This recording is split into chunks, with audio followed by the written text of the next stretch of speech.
Hey, what's up, everybody? It's your boy Spankdog, aka Puffinstein at YouTube. Like, comment, share, subscribe. You already know. Click the notification bell so you know when I go live, and also you know when I post. BC Spankdog at Instagram and Robert Lopez at Facebook. Let's get into it. All right, guys.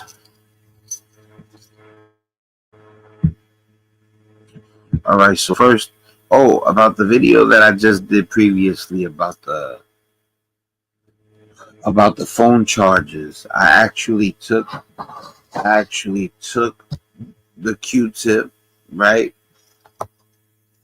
I actually took my phone, and like the guy said, I even adjusted. If you look at the toothpick, it's adjusted a little bit. You know, it's a little skinny on one side, and then I left the regular end, and I went inside the little port right there, this one right here, and I cleaned it out like the video said, and it started working better. Now, I don't know if it's 100% fixed though, but it did work. It worked. And I haven't went to town like they went to town. There's a way to clean it good. You know what I mean? So just to say from the last video that it worked. And now we're going to go straight into this one. All right. So Saturday Night Live, right? I don't know if the younger generation knows the track record of Saturday Night Live, where, you know, I was born in 1976. I'm 48 years old. Saturday Night Live literally came out in 1975, and I was born in 76. So if you talk about it being my era, this is a show that's been on 49 years. I'm 48 years old, and it launched the year before I was born. So that's how tied into this show I am. I remember John Belushi, no cheeseburger, what does he say? Coke, no Coke. Yeah. They do a burger joint in the city, and he goes, cheeseburger. Before he died, may he rest in peace. John Belushi, it was the guy from the Blues Brothers. His brother is Jim Belushi. He got the TV show according to Jim. Let me power this off. Last thing I want to do is lose what little power I finally mustered up on my phone.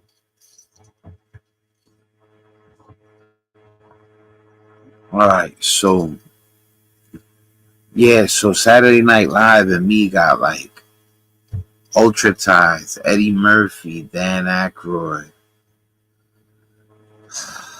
Oh man, I don't know if Bill Murray had to stay on there, but I remember it was Steve Martin, Chevy Chase, Eddie Murphy, Joe Piscopo, Gilda Radner, Garrett Morris. The list goes on, all the way to the new cast members like Tina Fey, I think, was on it, Will Ferrell, Adam Sandler.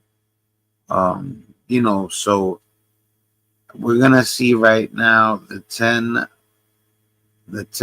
SNL people that hate each other or dislike each other, something to that effect. Right, so I'm gonna add it to the stage.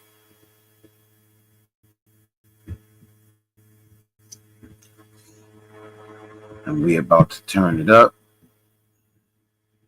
All right, guys, here we go. I was very lucky to intersect with Mike Myers. Sure. You know what I mean? So you get a bigger perspective when life gets tough.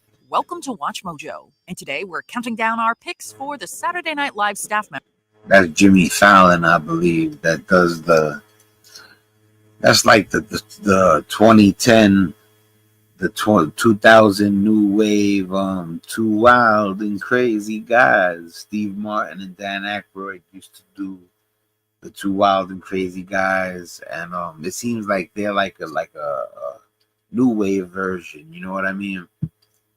Members who have beefed over their work. No work environment is worth that in my mind. Number 10, Charles Rocket versus Eddie Murphy. And now, Weekend Update with anchorman Charles Rocket. Good evening, I'm Charles Rocket. Here now, the news. Did you know that Lorne Michaels wasn't always the SNL showrunner? Michaels, as well as the show's original cast, exited SNL prior to the 1980-81 season, ushering in a tumultuous production era which saw... Just so you know, too, the guy who spoke before about it's not worth it no matter what, his name is Jim Brewer. That's the guy from Half Baked, if anybody knows. You know, the movie with Chappelle.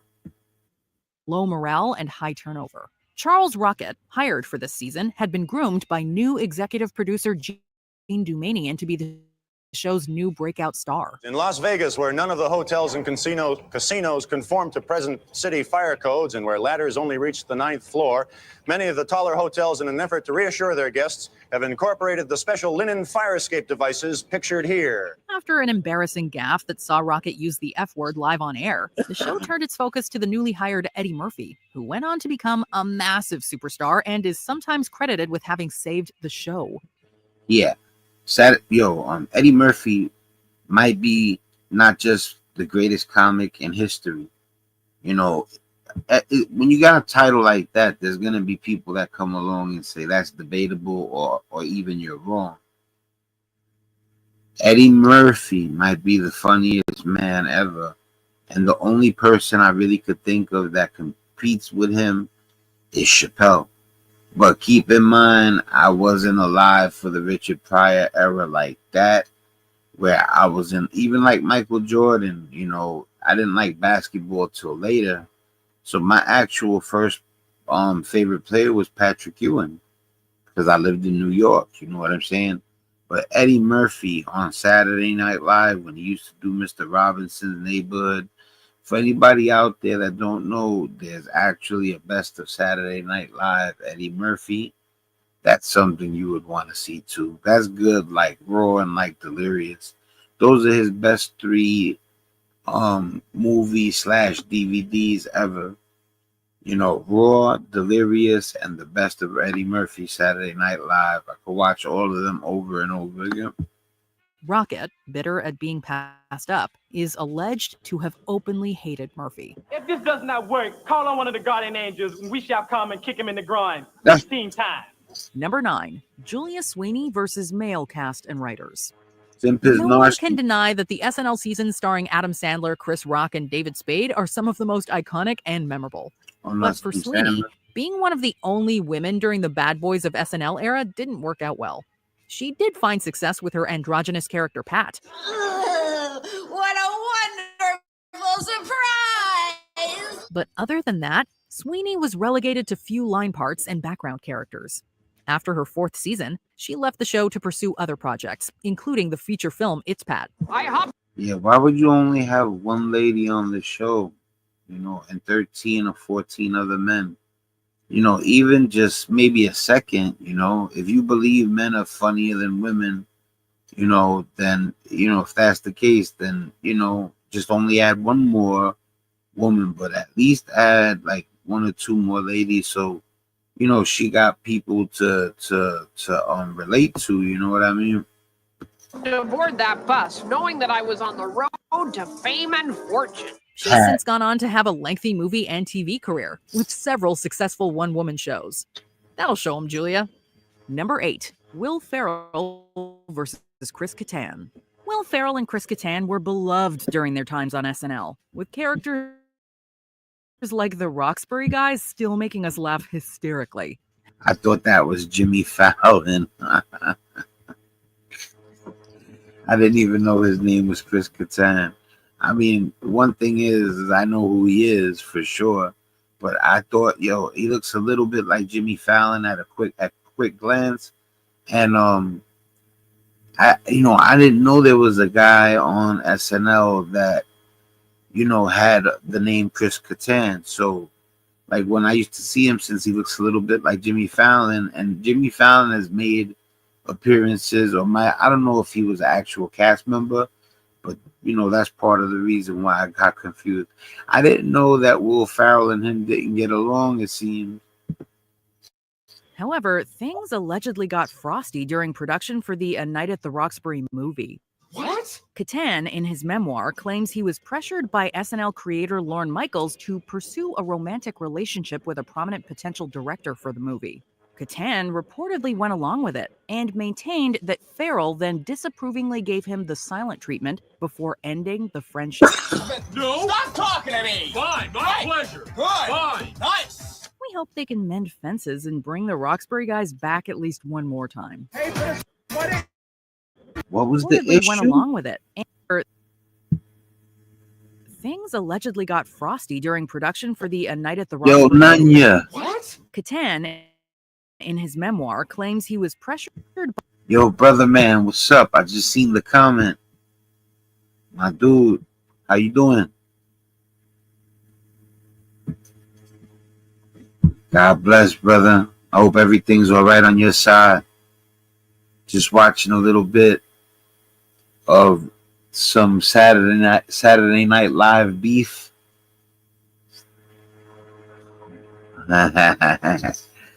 What I was gonna say. Oh, you're sick with the flu. It said full. All right, cool. Get better, bro. Get better. I'm so sorry to hear that, man. That sucks. That sucks, bro. I wish I had magic spell that I could just cast over there to make you feel better. You know what I'm saying? You know, yo, listen, they said this guy they said that him and Will Ferrell had a falling out. You said it must be affecting your fingers. What makes you say that?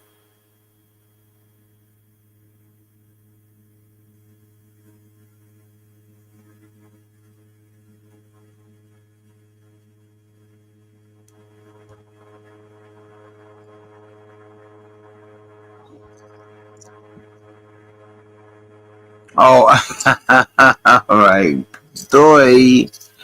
All right, cool. Yo, but they said they had a little falling out. I want to hear it again because it sounded like I don't know. Y'all help me interpret this.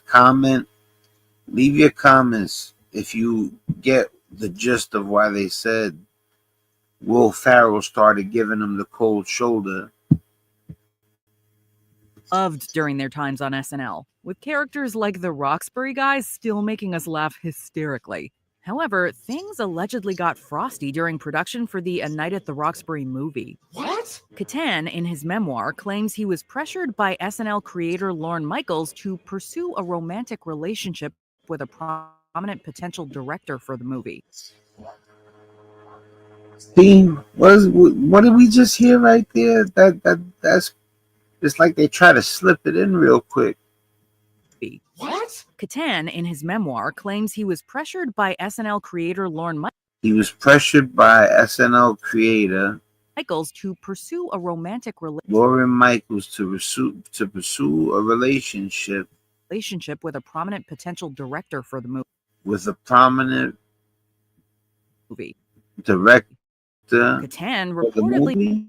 things allegedly got frosty during production for the A Night at the Roxbury movie. What? Catan, in his memoir, claims he was pressured by SNL creator Lorne Pressured by SNL creator Lauren Michaels to pursue a romantic relationship with a prominent potential director for the movie. Catan What kind of shit is that? Are you serious? I'm not shocked. We already know how Hollywood gets down. You see, I would call them Hollyweird, but I don't like to there's a guy in Hollywood that's a good person. And when you go and say Hollyweird, it puts a blanket statement across everybody and anybody that's an actor or deals with Hollywood. And I'm not okay with that. But still, like, I'm not surprised no more. It's always some if you want the part, you got to do something sexual. Now, remember, I asked you guys to tell me if I got it right. So I'm gonna look at the comments in a second. Let me know if I'm bugging out. Listen to this. Reportedly went along with it and made He reportedly went along with it, and then Will Ferrell gave him the silent treatment. Listen to this. romantic relationship with a prominent potential director for the movie. Catan reportedly went along with it and maintained that Farrell then disapprovingly gave him the silent treatment before ending the friendship. No. So they're gonna fire your guy if he doesn't do something sexual or go on a date with somebody, and when he does, you cut him off and treat him like crap after all these movies and all these things. And what was your reason? Because you were mad at him because he did something he didn't want to do so that he wouldn't get fired? Or are you mad at him because he didn't do something? I'm puzzled right now. Let me check the comments real quick. I don't spend too much time on stuff that don't, you know.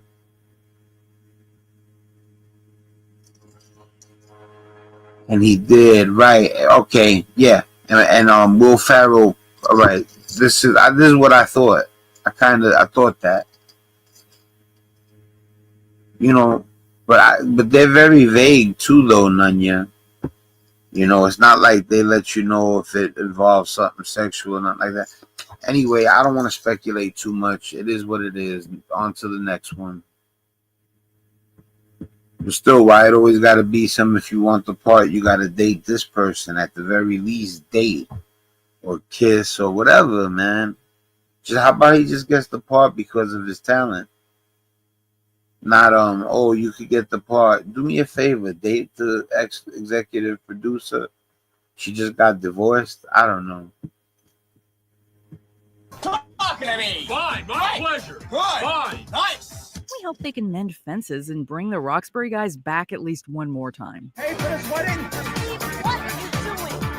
Oh, don't get over your head. That is so dumb. You know, I'm not a fan of this. My mother loves it. My mother loves this. You know, Saturday Night Live, you know, I love when they do Donald Trump. It's hilarious. You know, when this guy used to do it, Alec Baldwin, oh man, he used to do Donald Trump so good. Number 7, Victoria Jackson versus everyone. When you think of labels, She's the one that got the squeaky voice from she was in the movie Casual Sex, I believe, with Andrew Dice Clay. to describe SNL cast members, religious conservative isn't necessarily the first thing that springs to mind. But Victoria Jackson reportedly rubbed numerous cast members the wrong way She was crazy with that squeaky voice. Among other reasons, proselytizing about her faith. First of all, I'm a mother first, and I'm a Christian second, and I'm a wife/lover third, and I'm a housekeeper fourth, and fifth, I'm a news reporter, Dennis, fifth in my priority. Some also took issue with her demeanor and even her high-pitched voice, which Jackson says is caused by a medical condition. I just told you, the high-pitched voice. How you gonna hold it against her, something that's a medical condition?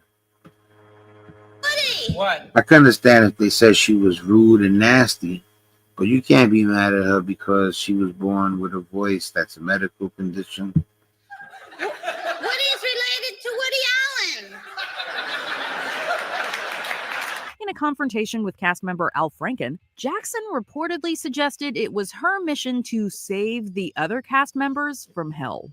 Jackson There has you go. become even more outspoken about her beliefs since leaving SNL. I know when I was 6 years old, I learned in Baptist church, if you love Jesus, the world will attack you because they hate Christ. Number 6, Jim Brewer versus Adam McKay. It's well known that writers and cast members duke it out to get their sketches on air. But no cast member has been quite as vocal about this challenge as Jim Brewer. In the years since he left SNL, he's spoken profusely about his run-ins with head writer Adam McKay. That's my son from Half Baked. That's my guy.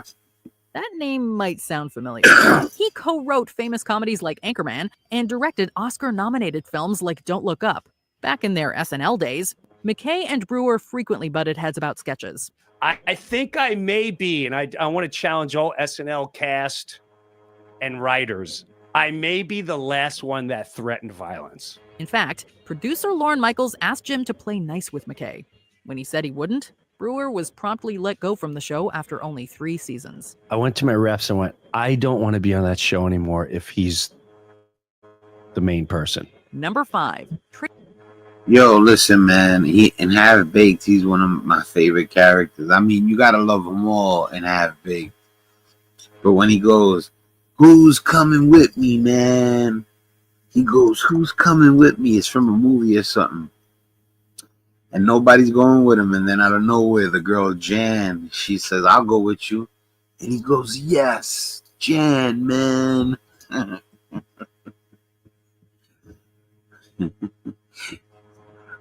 Oh, Nanya, you got a thing for girls with high-pitched voices? I don't think you're the only one. I think there's quite a few people out there that's a little fetish or whatever.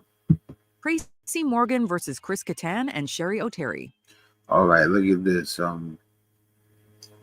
Chris Kattan, Tracy Morgan, and Sherry O'Terry. Who's that? The skinny one or the chubby one? SNL cast members are professionals, so it's not easy to tell just by watching who does and doesn't like each other. Aside from Jimmy Fallon, Tracy Morgan said he also had Jimmy Fallon, so it is the chubby guy. a conflict with 2 of his castmates. The aforementioned Chris. Well, there goes the dressing up like a woman that Chappelle be talking about. Kattan and Sherry O'Terry. In his autobiography, I Am the New Black, Morgan says in very profane terms that he received poor treatment from Kattan and O'Terry and mocked the state of their post-SNL careers. And he didn't just leave it there. When the time came to record the audiobook, Morgan went further into his issues with the stars. Be good to Tracy Morgan or he won't be good to you. Man, just plead your case before I throw your freaky deaky ass out of my courtroom. Number 4, John Belushi versus female writers and Oh, cast. God bless John John Belushi Belushi. is widely considered to be one of the best. God bless John Belushi, man. That's like, oh, man. He was the best, man. Was it him that did the no cheeseburger Coke? Yeah, it was him. Cast members in the history of SNL. Epic. Like Chris Farley, like oh man, there's a few. But it seems that his views on gender were anything but good. According to fellow cast member Jane Curtin, Belushi and others involved with crafting the show did their best to prevent material from female writers from getting through the draft stage. There were They're saying that he was chauvinist. Few people that just out and out believed that women should not have been there. And they believed that women were not innately funny. Right. And so those were the experiences that I had that were sexist. And Belushi also reportedly claimed on numerous occasions that women were not funny. While a cast member doesn't have to like every idea there. Listen, I'm gonna be 100% honest. I don't like female stand-up. Like, I like male stand-up. But to say that females as a whole, that there's not a single female on this planet that's not funny, you lost your mind. First of all, Melissa McCarthy is hilarious. And even though Amy Schumer had her things, she's hilarious. Rebel Wilson is hilarious. And there's a lot more, you know what I'm saying? But I do enjoy male stand-up comedy more than female. But you never know if that's from them holding them back for so long and they just got a little more work to do before they're at the same exact playing field. And that's just in my opinion. But that's only with stand-up that I noticed that I think a man just is better. Like, I don't know why. It's not like sports, because sports is physical. But at least I kept it real. I told the truth. Are offered, They obviously don't have to take it to an offensive and wrong generalization. He'd rather have more office space. He's probably never seen the Rockettes. He probably never saw Grimm's fairy tales or tried all that fun. He's got. Oh, yo, he was MO though. Let me check the comments real quick. All right, cool. All right. Yeah, you know, they call that, I believe they call that slapstick humor. Let's watch that performance again real quick. He'd rather have more office space. He's probably never seen the Rockettes. He probably never saw Grimm's fairy tales or tried all that fun. He's got. Number 3, Mike Myers. People got to keep in mind too, this is live, the show. So, you know, it's not easy to do what they do live. Not at all. Dana Carvey. Party time, excellent. The stars behind one of SNL's greatest duos, Wayne's World hosts Wayne and Garth, were not always so friendly behind the scenes. There were reportedly some pretty big wedges between Mike Myers and Dana Carvey. You know, it's funny when we see each other, we just talk all over each other. Word was that Myers tried to keep Carvey from playing Garth in the first Wayne's World movie since he didn't want to be potentially outshone. What am I, some sort of chimp? With you as always as Garth? Jim to your Marlon Perkins? Carvey also reportedly had a grudge, claiming that Myers had stolen his impression of Lorne Michaels and used it for the Dr. Evil character in the Austin Powers film. Okay, then. We hold the world ransom for $100 billion. Myers and Carvey have reunited multiple times since SNL, so bygones may be bygones. I'm not okay with stealing another person's artwork, man. Like that's a no-go. I just seen the other comment.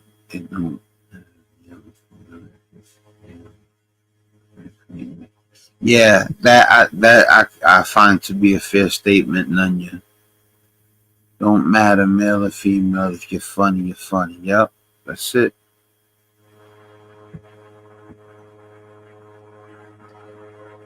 Oh yeah, I haven't read what you must have read about Mike Myers, but the guy Dana Carvey said, I think they just said that Dana Carvey accused him of what? Stealing some of his material?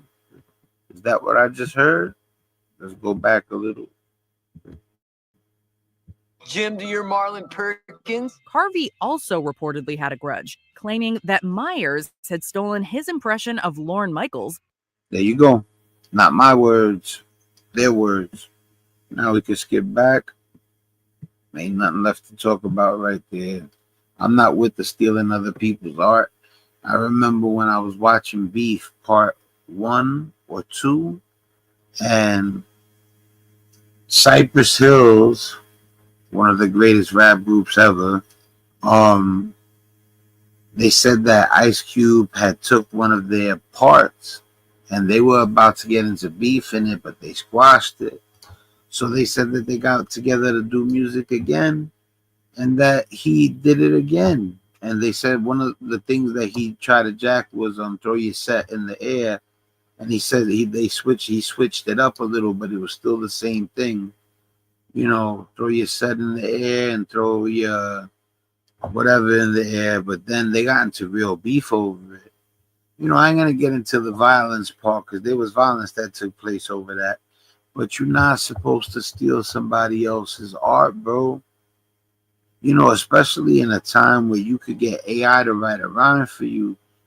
Like right now, like I would be so upset if somebody took one of my rhymes. You know, you're so thirsty for a rhyme, go have a chat bot create one for you. Don't steal my shit. You know what I'm saying? Right there. And I only talk about that because right now they literally said that Dana Carvey accused him of stealing his Lauren, forget his name, his impersonation. Yeah, right. Impersonation. Monkeys might flatter my butt. Number 2, Chris Kattan versus Norm Macdonald. Chris Kattan is certainly no stranger to SNL feuds. In a Rolling Stone interview, cast member Norm Macdonald. They doing West Side Story. That is hilarious. Yo, just for anybody who don't know, that's West Side Story. It's a play. It's real famous. Stranger to SNL feuds. In a Rolling Stone interview, cast member Norm Macdonald, not known for his sense of restraint, had some choice words about Catan, saying, among other things, that he didn't think Catan was funny. And I don't know what happened. He just started, like Garth Brooks was, we did like a pitch meeting, and he started saying things in the pitch meeting like, you don't want to do it. Catan is quoted in the same article as calling McDonald an offensive word that starts with an A. Are you sure they understand what you're saying? This all took place when both Catan and McDonald were on the show, and according to at least one source, McDonald didn't keep his dislike for Catan private on set either. However, after McDonald unexpectedly passed away in 2021, Catan revealed that the feud had been partly embellished for the sake of the media, and that these two wildly different comedians actually shared a mutual respect and a, quote, comedic love. Frankly, usually I try to have some kind of ironic twist or moral in these things, but I got nothing this time. Before we continue, be sure to subscribe to our channel and ring the bell to get notified. Well, let me show them some love real quick. Hit that thumbs up. You already know. I'm already subscribed. Where's the other? All the notifications. I'll do that later. Notified about our latest videos. You have the option to be notified for occasional videos or all of them. If you're on your phone, make sure you go into your settings and switch on notifications. Number 1. There have plenty of disagreements between SNL. I've heard about this one. I watched the Caddyshack documentary, you know what I'm saying? And they talk about this beef. SNL cast members, but this one became physical. First of all, Bill Murray and Caddyshack and Chevy Chase. I mean, is it Chevy Chase? Yeah, Chevy Chase. But Bill Murray is hilarious. Chevy Chase returned to SNL as a host. He wasn't welcomed by all. Chase was confronted by Murray, and it soon turned from a war of words into a more intense altercation right before airtime. And basically, words were said just before the show. Oh, I was supposed to go out in the makeup room, and he got me. That makes it easy. He got me really pissed. I finally went to his dressing room just before the show and said, and opened the door and said, "If you say something like that again, I'm gonna." Whatever. Things stopped before it had a chance to really get ugly, but apparently there was no sustained animosity Oh, he's hilarious in Caddyshack too. between Murray and Chase. And the two later shared a memorable scene together in Caddyshack. Buddies for life, I think. I'll drop by. You drop by my place. They're both great In an in that. interview with Howard Stern, Chase revealed that although not close, they are friendly with one another and are on good terms. Yeah, if someone invites you, you'll go. Yeah, and I think we've made an effort over the years to get to know each other better and to. I mean, just making Caddyshack together, I would think that they have a little bit of a bond because, I mean, you never know. Some people just are on some. I don't care. That don't mean nothing. I don't care that I made a movie with him. But like I said, they made movie magic together. Caddyshack is the ultimate classic. I recommend it to anybody out there. To put that stuff behind. Who is your favorite SNL cast member of all time? Let us know in the comments. Check out these other clips from Watch Mojo. And all right, guys.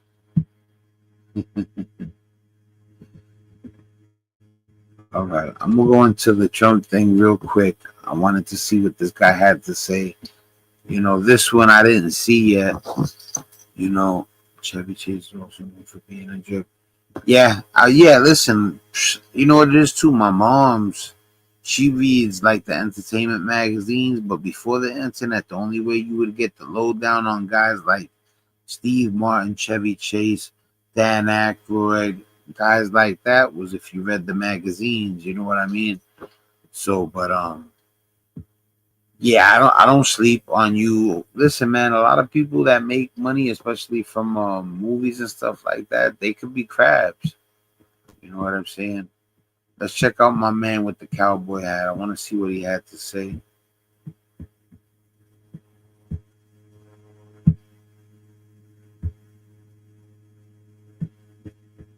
I didn't watch this one yet, guys.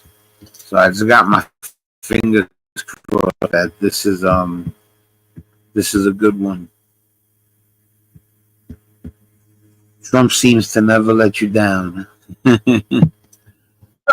Well, it hadn't been a week, and Donald Trump's already humiliating us on a global scale. Let's talk about it. The UK is one of our oldest allies. There's an important conversation that's about to come up between Donald Trump, our now president, and the Prime Minister of the UK, Keir Starmer. In preparation for that meeting,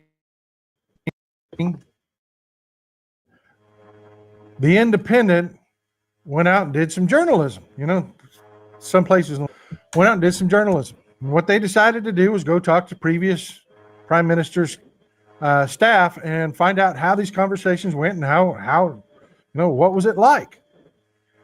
Well, they talked to Prime Minister Theresa May, former Prime Minister Theresa May's staff, and former Prime Minister Boris Johnson's staff, and they both agreed that they all laughed hysterically at Donald Trump.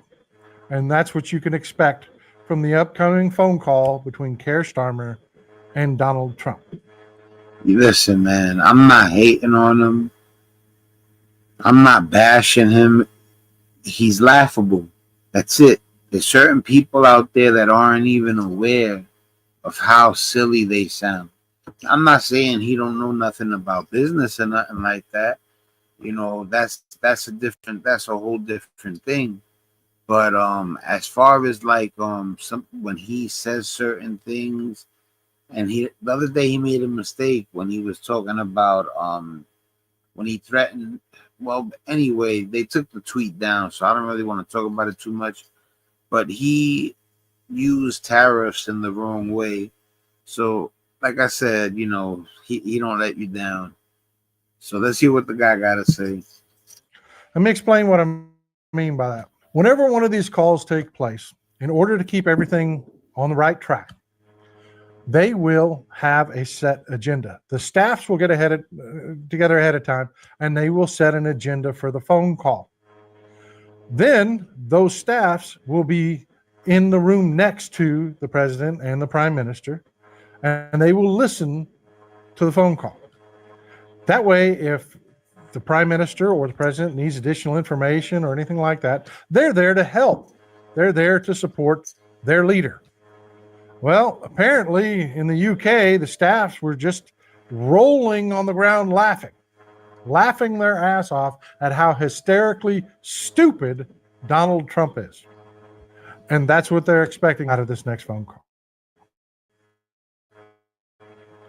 They said when Donald Trump would talk, they would have to constantly remind him that there were subjects that the prime minister couldn't talk, whether it was Theresa May or Boris. You know, things that were, in the court system or up for a vote, whatever.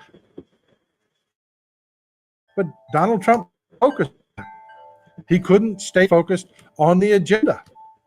No matter how important the agenda was, he always meandered off. They said he would talk about things like his golf properties in Scotland or the health of the Queen or just anything but what they were supposed.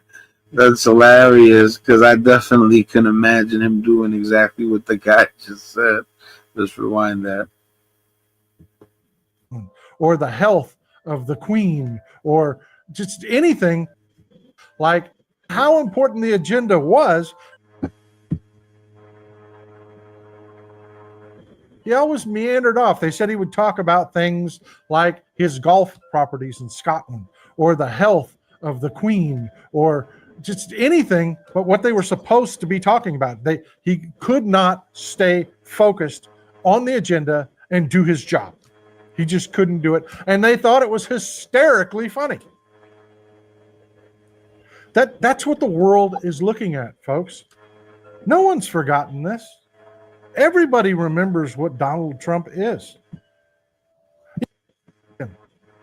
They laughed. Tiny little country of Panama. They laughed at him. They laughed at him. They told him to piss off when he threatened to take the canal. Russia, Pooty Poot, his buddy, They chimed in and told Donald to sit down. That Oh yeah, they're not buddy no more. the United States is not going to control that vital neutral asset. You know, he kept threatening. He wanted a special deal for the. I don't try to get too deep into politics. So, we heard what he was saying or whatever. But at the end of it all, I just don't understand for the life of me why he would get inaugurated and the first things he would be talking about would be conquering Greenland, making Canada the 51st state, taking back the Panama Canal, taking Greenland or Iceland or Denmark, whatever, it just leaves me like the first thing I would have done. And I like I said, I'm not president. I'm not saying I can never be president. You should always look at yourself like you could do anything, especially when you're teaching your children. But I'm not gonna end up being president. But if I was, the first thing I would have done wouldn't have been to start talking all that type of shit. You know what I mean? I would have went in there and been like, look, this is what we're gonna handle that's messed up. One of the big policies was bringing down the cost of goods, the inflation, the economy. At least hit that first. I probably would have even been on some more kind stuff and did some I'm different about the economy or whatever. But I'm saying I would have at least addressed stuff that made sense. This guy started talking about about some crazy stuff that wasn't even talked about before the election. Let me get out of here, man. Yo, Nunya, you already know what it is, man. My dude, thanks for chilling with me. What I was gonna say, yeah, man, like we got no choice now. He's there for 4 years. He's already trying to make it where he could get a third term. Definitely whoever's out there that's in charge of, because they got to vote on that. Well, vote no third term. 2 is enough. Let me get out of here. It's your boy Spankdog. Much love.